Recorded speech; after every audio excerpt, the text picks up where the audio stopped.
YouTube. I-follow nyo naman ako at i-like nyo naman yan. Pati ang notification bell, paki-like. Thank you!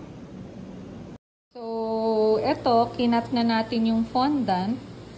Tapos talagyan natin to ng decoration. Kaya, yung mga nakikita nyo dyan na, na imperfections, matatakpan yan mamaya ng mga decors. Dito, meron tayong ilalagay na topper. So, meron na tayong nakalagay na straw dyan sa gitna para sa support. Pero maglalagay pa rin tayo ng stick para lang to make sure na matibay yung cake at hindi lulubog.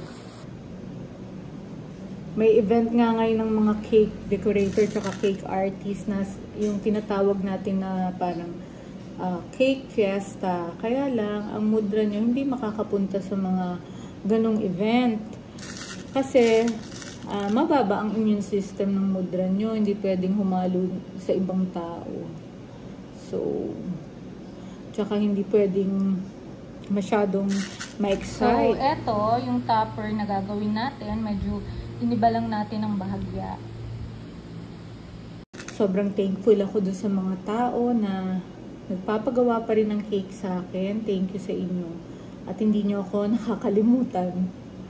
So, malaking, yan, it's big deal sa akin yan na bumabalik kayo at hindi nyo ako nakakalimutan.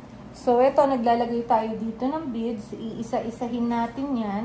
Pagkatas, magdadagdag tayo dito ng strawberry. Maglalagay tayo dito ng pink na cow. Lalagay natin yung name dito sa harapan ng cake board. Tapos, maglalagay tayo ng ribbon na pink para makomplete yung baptism birthday cake ni Regina Jacqueline. Tapos dito maglalagay tayo ng ribbon na pink para terno-terno. Bali, ang makikita lang dito na color sa cake na to, white, pink, and yung strawberry. Para hindi siya technicolor. So,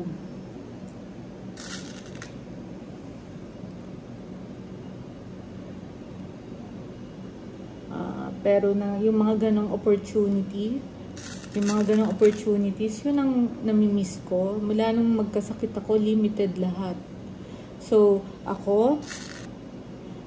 ulitin natin, malinis ang kamay, nag-alcohol.